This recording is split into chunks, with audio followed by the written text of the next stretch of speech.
Olá, começa agora o Trabalho Legal de Agosto. Neste programa vamos falar sobre a atuação do nutricionista. A gente aproveita o Dia do Nutricionista para te mostrar como esses profissionais ajudam as empresas a seguirem o programa de alimentação do trabalhador e como o Ministério Público do Trabalho tem ajudado a garantir os direitos dos trabalhadores a uma alimentação saudável. Nós temos uma nutricionista de planejamento, então ela faz todo esse processo, de quantitativo que vai vir para eles produzirem, então é tudo planejado. No nosso Roda de Conversa, vamos falar sobre a proibição da extração e uso do amianto, que nesse mês volta a ser discutida no Supremo Tribunal Federal. E você deve estar se perguntando, mas esse produto não foi banido em 2017? Pois é. O problema é que 2 anos depois do STF aprovar o banimento do amianto branco em todo o Brasil, uma lei estadual sancionada em Goiás permitiu a retomada da extração para exportação. Vamos entender por que o Ministério Público do Trabalho defende o banimento do amianto, produto que a Organização Mundial de Saúde classifica como cancerígeno e que compromete a saúde de trabalhadoras e trabalhadores e de todos que têm contato com a fibra. Não existe causa de mesotelioma de pleura no Brasil e no planeta que não seja exposição ao amianto. E nesse programa você vai ver também. Servidoras públicas têm direito de utilizar sala de amamentação por até 2 horas diárias. Eu venho aqui, converso com as enfermeiras, pego a chave aqui da sala do trabalhador e venho aqui ordenhar o meu leite. Pacto Ninguém Se Cala do Ministério Público do Trabalho e do Ministério Público do Estado de São Paulo é colocado em prática para defender e apoiar mulheres vítimas de assédio. Já teve um caso de uma amiga ter sido assediada em frente a um bar, passaram a mão nela e graças ao grupo de amigos que a acompanhava, ela conseguiu sair daquela situação. O Trabalho Legal está só começando.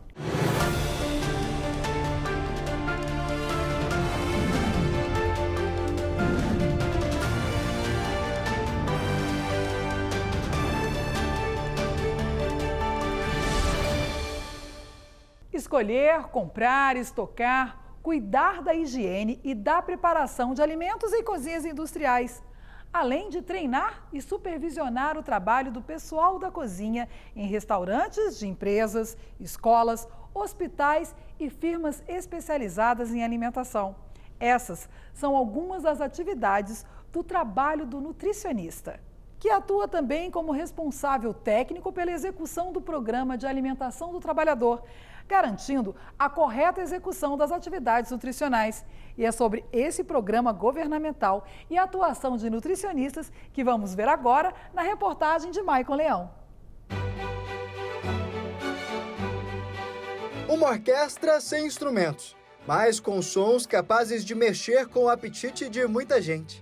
Dessa cozinha saem diariamente mais de 6.000 refeições. Assim como em um musical, aqui cada um tem sua função e seu momento de brilhar.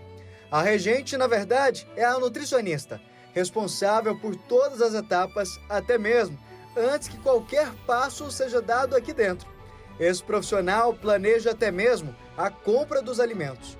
Nós temos uma nutricionista de planejamento, então ela faz todo esse processo, de quantitativo que vai vir para eles produzirem, então é tudo planejado. Nós estamos na cozinha do Hospital Regional de Santa Maria, a aproximadamente 20 quilômetros da capital federal. Aqui, o hospital, além de ser responsável pelas refeições dos pacientes, também aderiu ao Programa de Alimentação do Trabalhador e hoje fornece refeições aos funcionários. É uma alimentação equilibrada, acompanhada por nutricionista, balanceada, com valor energético, conforme as necessidades nutricionais do colaborador. Além disso, a gente tenta trazer um ambiente com que ele se sinta acolhido. A gente tem cardápios temáticos em Dia dos Pais, Dia das Mães, para proporcionar esse momento de acolhimento para o colaborador. O PAT, como é conhecido, é uma iniciativa do Ministério do Trabalho e Emprego. Apesar de ter sido criada em 1976, só 15 anos depois passou a ser regulamentado. O programa nasceu da necessidade de promover mais saúde aos trabalhadores. É que naquela época pesquisas já indicavam que profissionais que não se alimentavam corretamente tinham mais chances de desenvolverem doenças crônicas. Se um empregador adere ao PAT e fornece alimentação aos trabalhadores, ele vai receber incentivos fiscais em troca. Então, é interessante para o empregador aderir ao PAT, porque ele pode ter descontos no seu imposto de renda até o dobro das despesas que ele realizar com os programas de alimentação do trabalhador. Mas não é simplesmente oferecer qualquer forma de alimentação. Precisam ser alimentos saudáveis e seguir um planejamento. Segundo o Ministério Público do Trabalho no Distrito Federal, não era o que acontecia nessa rede de lanchonetes. De acordo com a ação civil pública ajuizada em dezembro de 2022 pelo MPT-DF, foi comprovado o fornecimento diário dos próprios lanches da rede de fast food aos seus trabalhadores. A partir dessa denúncia, quando se constatou que de fato ela era procedente, então todos os dias era servido esse lanche com refrigerante e batata frita, e aí também se constatou que isso ocorria em outros estados, e já havia ações com esse tema em pelo menos 3 outros estados, aí, Rio de Janeiro, Espírito Santo e Paraná. Nesse mês, o juiz Renato Vieira de Faria, da 3ª Vara do Trabalho de Brasília, atendeu aos pedidos formulados pelo MPT e condenou a BK Brasil Operações e Assessoria a Restaurantes, responsável pela rede Burger King no país, ao pagamento de indenização por dano moral coletivo no valor de R$1 milhão. E proibiu que a rede forneça fast food aos seus trabalhadores. Determinou ainda que a empresa deve observar o contexto de alimentação saudável com o preenchimento dos padrões nutricionais estabelecidos para a alimentação do trabalhador pela autoridade competente e a assistência de nutricionista sob a pena de pagamento de multa diária a cada empregado encontrado em situação irregular. Para quem segue o programa, só consegue enxergar benefícios para as empresas, para os funcionários e para quem se dedica em garantir que tudo continue funcionando plenamente. Vai estar prevenindo doenças, com certeza, né? Ela vai estar se alimentando bem e, com isso, tendo uma vida saudável.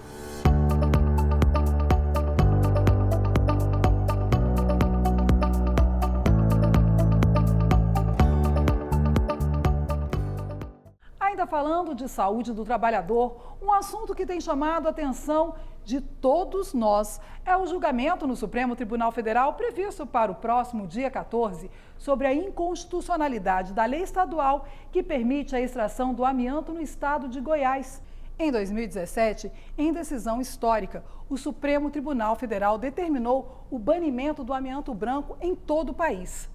Mas 2 anos depois, o governo de Goiás sancionou uma lei estadual que permitiu que uma empresa, a Sama Minerações, continuasse explorando o produto para fins de exportação. Sobre esse assunto, eu converso agora com a Procuradora Regional do Ministério Público do Trabalho, doutora Márcia Camei, e doutor Heleno Correia Filho, médico epidemiologista. Doutora Heleno, doutora Márcia, quero agradecê-los imensamente por esse nosso roda de conversa.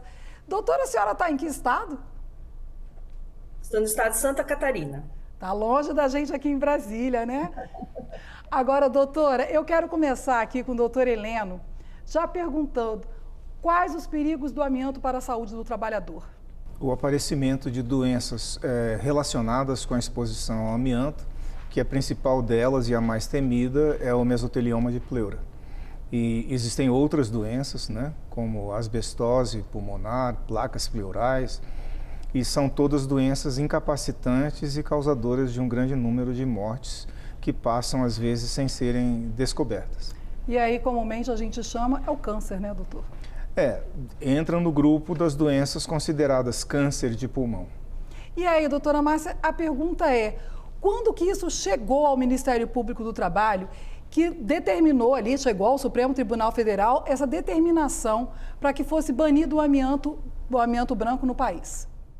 Bom, é uma longa caminhada, né? O Ministério Público do Trabalho atua em diversos inquéritos de empresas que utilizavam o amianto como matéria-prima há muitos anos, mas no ano de 2012 houve a formação de um grupo, né, de trabalho que foi denominado Projeto Nacional de Banimento do Amianto. E aí eu vou explicar que nessa época ainda existia uma lei que permitia a exploração econômica do amianto crisotila, né, o conhecido amianto branco, mas a instituição deliberou por nominar esse projeto como projeto de banimento, justamente porque na época já havia, né, certeza científica de que se tratava de um mineral altamente cancerígeno, né? Ele é responsável por cerca de 50% das mortes ocasionadas por câncer, né, no trabalho. Então, é um percentual muito, né, significativo e considerável, e já havia também, na época, consenso nos organismos internacionais de que a única forma de evitar as doenças relacionadas ao amianto era realmente o banimento. Então, diante disso, o órgão se posicionou dessa forma. Contra a lei federal, houve o ajuizamento da ação pela nossa associação de classe, a Associação Nacional dos Procuradores do Trabalho, né? Justamente porque nós tínhamos o interesse, inclusive, de proteger a nossa saúde, porque nós adentrávamos nesses ambientes de trabalho para a realização de inspeções. Não fomos nós que levamos a questão para o Supremo Tribunal Federal. Isso também deve ficar claro, embora o nosso órgão tenha feito o acompanhamento, né, e, inclusive, prestado auxílio para a Procuradoria-Geral da República na época, né, através de pareceres, consultas, né, e tudo mais, sendo que também nos foi oportunizado pelo próprio Supremo Tribunal Federal a manifestação direta em um dos casos, né, que foi justamente o caso que vinha sendo conduzido pela ministra Rosa Weber. A ministra pediu, né, uma manifestação nossa. Mas quando a senhora fala isso, eu fico aqui com uma dúvida que o doutor Heleno vai nos ajudar. Esses casos, na verdade, a gente sabe que eles foram surgir anos depois, até porque as pessoas que trabalhavam na extração ou diretamente ali com o amianto, que o problema maior era inalar o pó. Mas esses casos não são meio que subnotificados, doutor? O Sistema Único de Saúde, ele generalizou no Brasil o acesso ao diagnóstico hospitalar e ao diagnóstico de laboratório, e principalmente o diagnóstico de imagem, né? Quando, a partir dos anos 80, se criou o Sistema Único de Saúde no Brasil. Então, a implantação gradual desse acesso à saúde permitiu que os trabalhadores que estavam envelhecendo, adoecendo e morrendo por causa da exposição ao amianto se tornassem visíveis. E isso foi um processo que trouxe o aparecimento de atestados de óbito que vieram a ser reconhecidos como causados pelo amianto numa ordem crescente. Se em 1996 se reconhecia uma pequena parte, em 2017 já se reconhecia 100% mais, entre homens e mulheres. Uma quantidade que, juntando todos os casos que foram possíveis de ser encontrados no Brasil, deu mais de 2.400 óbitos por mesotelioma de pleura nesse período de 20 anos. Doutora, e com relação às empresas que utilizavam o amianto como matéria-prima, que dados que o Ministério Público do Trabalho tem?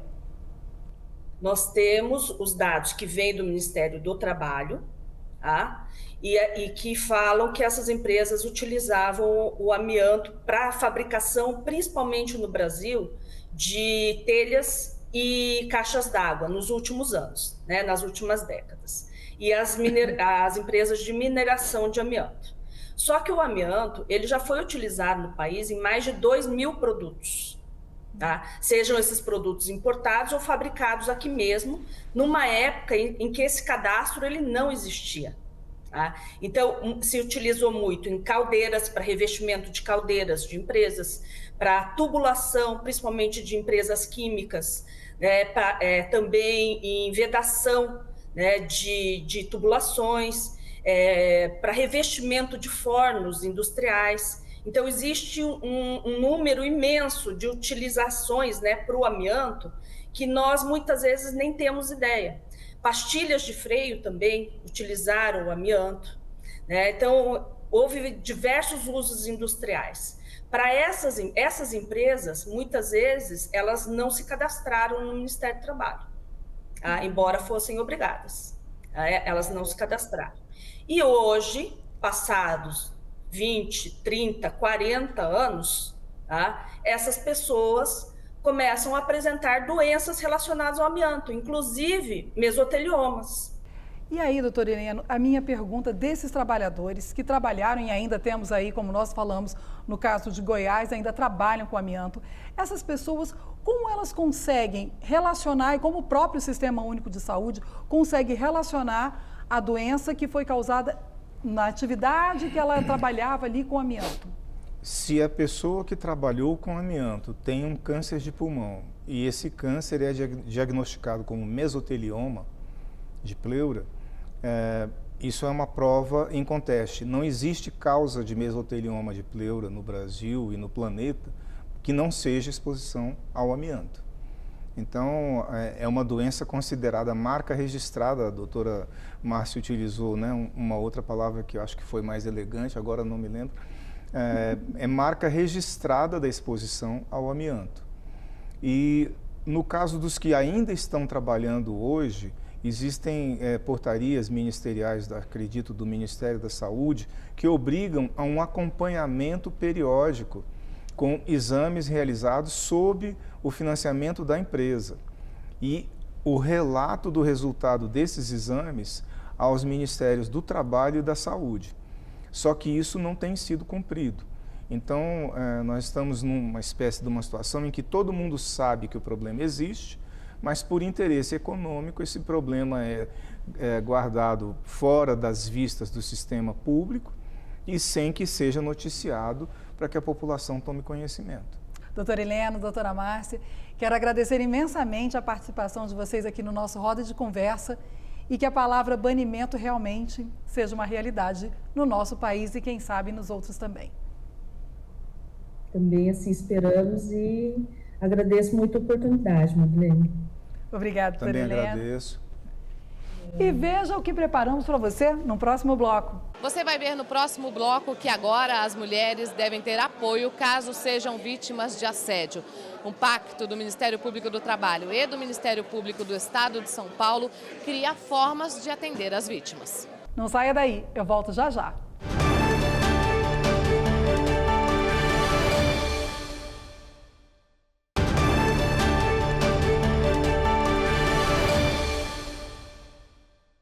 Neste mês do aleitamento materno no Brasil, conhecido como Agosto Dourado, onde a cor está relacionada ao padrão ouro de qualidade do leite materno, o trabalho legal traz um pouco da realidade de mães que trabalham e têm o direito de amamentar seus bebês garantido por lei. Além da licença maternidade de 120 dias, muitas trabalhadoras lactantes também podem contar com as salas de apoio à amamentação.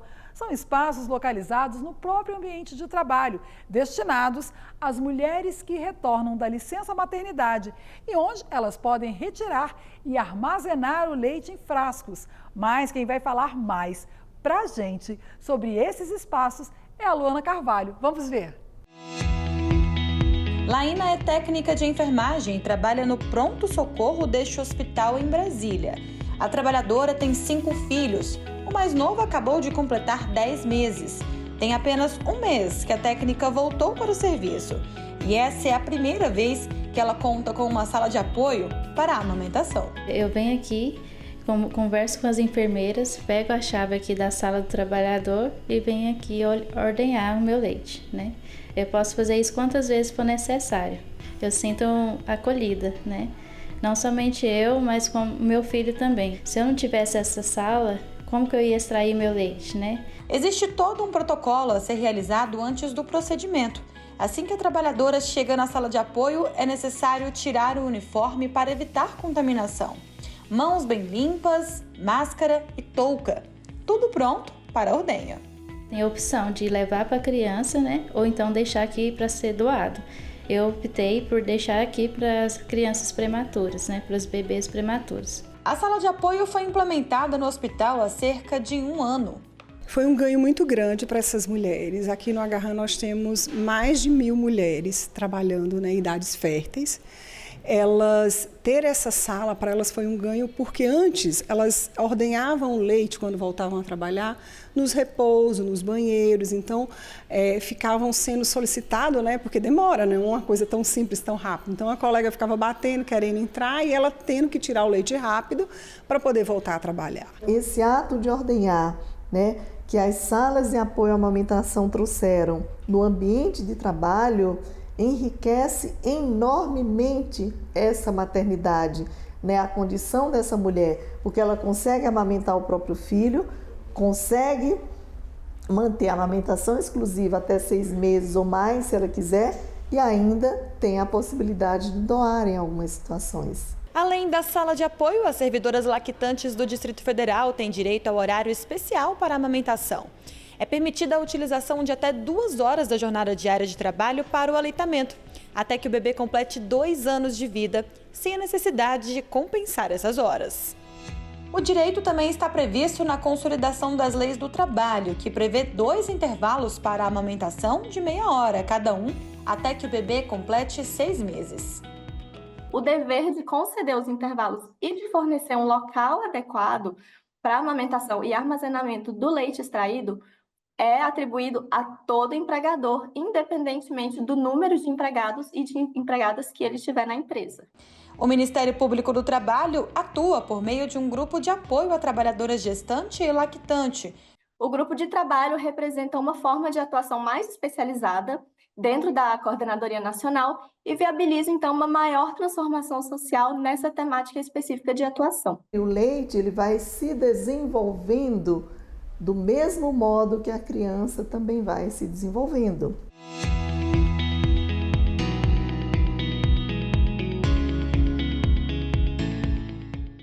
Pacto Ninguém Se Cala. Esse é o nome do pacto criado pelo Ministério Público do Trabalho e o Ministério Público de São Paulo em 2023, que mobiliza instituições e entidades para divulgação e implementação de diversas medidas que incentivam a conscientização e o enfrentamento da violência contra a mulher em bares, baladas, restaurantes, casas de espetáculos, eventos. A nossa equipe de reportagem foi às ruas, exatamente em locais como esses, para ver como é a realidade das mulheres que frequentam esses espaços. E olha, os depoimentos não são muito animadores. Daí, a gente vê a necessidade de nos unirmos contra esse tipo de comportamento cada vez mais. Vamos ver agora na reportagem de Lícia, em São Paulo.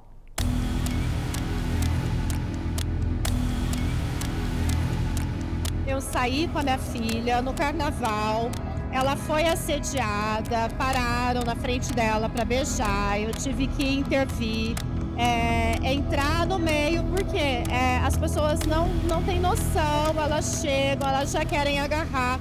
Esse depoimento da professora Mara Castelletti não é único. Seja na mesa do bar, restaurante, em festas ou eventos esportivos, em qualquer lugar, as mulheres podem ser vítimas de violência de gênero. São assediadas e importunadas. Não é difícil encontrar quem tem uma história dessas para contar. Já teve um caso de uma amiga ter sido assediada em frente a um bar, passaram a mão nela e graças ao grupo de amigos que a acompanhava, ela conseguiu sair daquela situação. Mas no bar mesmo a gente viu que ninguém tinha nenhum preparo para lidar com aquela situação. Com tantos casos registrados, o Ministério Público do Trabalho e o Ministério Público do Estado de São Paulo firmaram o pacto Ninguém Se Cala. O objetivo é combater a violência contra a mulher.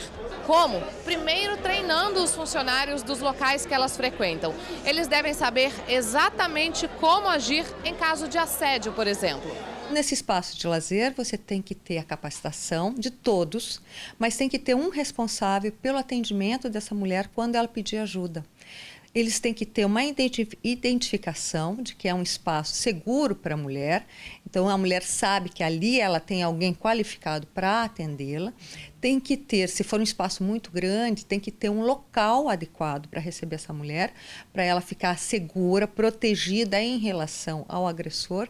E ali se decide qual é a medida que vai ser tomada. Em Campinas, no interior de São Paulo, o time de futebol Ponte Preta assinou o pacto que deve beneficiar pelo menos 60% das mulheres que gostam de futebol e deixam de ir ao estádio por algum motivo, e também as que sofrem violência doméstica nos dias de jogos. Estamos treinando mulheres para, nos dias de jogo, poderem fazer o acolhimento daquelas que forem vítimas de assédio, seja no jogo, seja de violência praticada de forma externa. Então, aquela mulher que sofre violência doméstica não tem aonde socorrer. Então, a gente está preparando uma equipe para poder promover o acolhimento. Vai ter uma sala de acolhimento com profissionais preparadas para recepcioná-las e direcioná-las. Porque a gente sabe que esse é o grande problema. Muitas mulheres sentem receio e não tem para onde se socorrer. Segundo dados do Fórum Brasileiro de Segurança Pública, o Brasil ocupa o 5º lugar no mundo no ranking de feminicídios.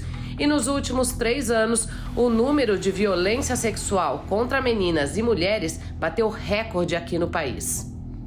Por isso, a procuradora do MPT ressalta também a importância dos estabelecimentos ajudarem as autoridades apresentando provas do que possa ter acontecido com as mulheres que são vítimas. Vídeos de câmeras de monitoramento também podem comprovar o crime e ajudar nas investigações dos casos. Mas a fiscalização efetiva, ela deve começar a partir de 1 ano e meio mais ou menos. O estabelecimento que não cumprir, ele pode responder não apenas à fiscalização na questão trabalhista, mas ele pode responder também com multas decorrentes da violação do direito do consumidor. Neste barzinho, o recado é dado na parede do banheiro. Quem precisa de qualquer tipo de ajuda já sabe que aqui terá atendimento especial. A gente sempre procura estar orientando eles, dando treinamento para eles, para qualquer situação diferente, estar comunicando a gente e para a gente tomar as atitudes cabíveis no momento. É uma situação que, infelizmente, acontece. Então, é fundamental que tenha esse tipo de treinamento, esse tipo de atendimento, de acolhimento.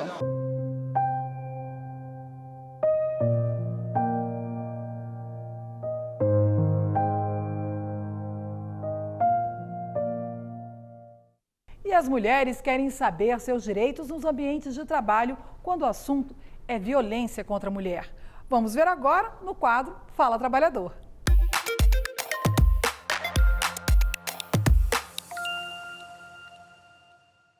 Se eu for vítima de violência doméstica, eu posso faltar alguns dias no trabalho? A lei me dá alguma garantia de não ser demitida? A Lei Maria da Penha, ela criou um verdadeiro microsistema de proteção à mulher vítima de violência doméstica. Então, além da licença médica, da licença doença, que a gente já está acostumado, ela criou uma garantia específica. A lei prevê no seu artigo 9º que a vítima de violência doméstica ela poderá se ausentar do local de trabalho por até 6 meses. Se meu companheiro vai ao meu local de trabalho, mesmo com medida protetiva, o que o meu chefe pode fazer para me ajudar? Havendo uma medida protetiva, que é exatamente uma ordem judicial do Poder Judiciário, o empregador ele tem aí o dever de resguardar aquela trabalhadora, até mesmo porque durante o horário de trabalho ela está ali prestando serviços. Então, ela tem que ter sua integridade física, moral, psicológica protegida. Eu posso omitir o meu endereço para o meu empregador se eu estiver numa casa de abrigo? Casas-abrigo, normalmente, elas têm endereços que são sigilosos, exatamente para evitar que os agressores eles consigam ingressar ou tentar ingressar para praticar aí algum tipo de violência. Então, em regra, os endereços não são nem noticiados ou divulgados. É possível, portanto, omitir esse endereço.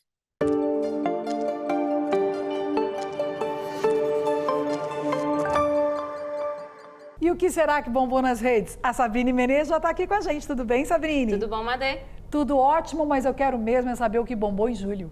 A gente teve destaque para a saúde do trabalhador e para os direitos das crianças e dos adolescentes. Ah, conta mais. Olha só, nosso post com maior engajamento, foram mais de 67 mil contas alcançadas, celebra o aniversário do ECA, o Estatuto da Criança e do Adolescente. São 34 anos desde que o Marco Legal para a Proteção dos Direitos da Infância e da Adolescência foi sancionado, em 1990. O ECA reforça a proibição do trabalho infantil e a garantia de inserção protegida no mercado de trabalho a partir de uma aprendizagem profissional, uma vez que a inserção precoce abrevia as infâncias e adolescências. Importante sempre lembrar que é dever constitucional da família, do Estado e da sociedade assegurar com prioridade absoluta os direitos fundamentais de crianças e adolescentes, mantendo-as a salvo de toda forma de negligência, discriminação, exploração, violência, crueldade e opressão. Outro post com bastante engajamento teve quase 14 mil contas alcançadas e destaca que um recurso ajuizado pelo MPT foi atendido e a Justiça do Trabalho vai analisar o processo movido contra a União e a Anvisa, que cobra o cancelamento do registro da atrazina. Essa substância está presente em 5% dos agrotóxicos comercializados no Brasil e seu uso já foi proibido em países como a Suíça por causar problemas à saúde, como câncer de mama, tireoide, rins e próstata. E se você ainda não acompanha a gente no Instagram e no X, o antigo Twitter, é hora de conhecer os perfis oficiais do MPT e ficar por dentro. Vem interagir com a gente, curtir, comentar, salvar e compartilhar as postagens nos endereços que aparecem aqui na sua tela. É isso, Madê. Ai, Sabrine, muito obrigada. E assim nos despedimos de você. A gente fica por aqui. Continue seguindo o MPT nas redes sociais. Acessem a página no YouTube. Revejam outros programas. Até o programa de setembro. Tchau. Tchau, Sabrine. Tchau, Madê. Tchau, tchau.